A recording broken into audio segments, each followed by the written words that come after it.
বিশ্বকাপটা সেভাবে ভালো যায়নি পাকিস্তানের। গ্রুপ পর্বে ভারতের কাছে হার, এরপর হার ইংল্যান্ডের কাছেও। লঙ্কানদের বিপক্ষে কোনো রকম জিতলেও সেমিফাইনাল খেলা হয়নি। সেই হারের ক্ষত নিয়ে বাংলাদেশ সফরে পাক বাহিনীরা, কিন্তু ক্ষত যাওয়ার বদলে যেন আরো গভীর হলো তাদের। সিরিজের প্রথম ম্যাচে বাংলাদেশের কাছে যেন উড়ে গেল পাকিস্তান দল, আর এ নিয়ে নিজের ক্ষোভের কথা বর্ণনা করেন মোহাম্মদ আমির। এমনকি সেই ক্ষোভের কথা বলতে গিয়েই উল্লেখ করেন তাদের বোলারকে নাকি বাংলাদেশ দুম্বার মতো পিটিয়েছে। এর বাইরে বাংলাদেশের খেলার বেশ প্রশংসা করেন আমির, উইকেট নিয়েও করেন প্রশংসা। আগামী দিনেও পেস ও বাউন্সি উইকেট হবে বলেও মনে করেন তিনি। ব্যাটিং ও বোলিং দুই জায়গাতেই পাকিস্তান দলকে সমালোচনা করেন তিনি, এমনকি আশঙ্কাও করেন পাকিস্তান কিনা হয়ে যাবে সহযোগী দেশ। এছাড়াও পেস বলে পাকিস্তানের দুর্বলতা উল্লেখ করেন তিনি।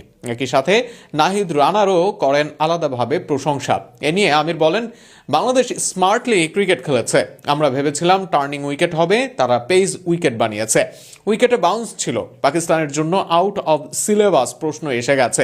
একটা জিনিস আমি আপনাকে বলতে পারি, বাংলাদেশ আপনাকে স্পিন উইকেটে দেবে না, এমন উইকেটই দেবে। ওদের তিনজন ভালো পেস বোলার আছে যারা 135 থেকে 140 গতিতে বল করতে পারে, বিশেষ করে নাহিদ রানা, তাই ওরা সুযোগ নেবেই।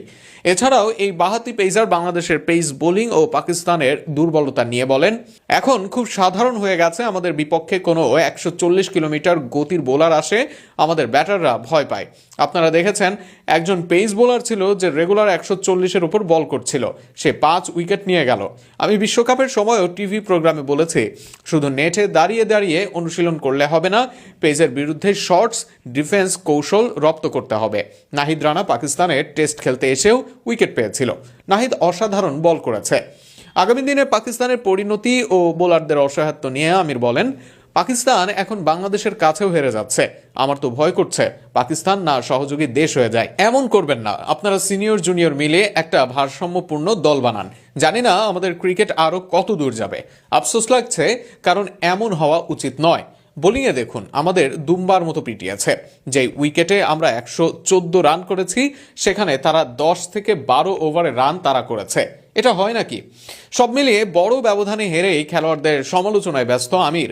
এই সমালোচনা মাথায় নিয়ে আগামী ম্যাচে কেমন করে পাকিস্তান, সেটাই এবার দেখার বিষয়।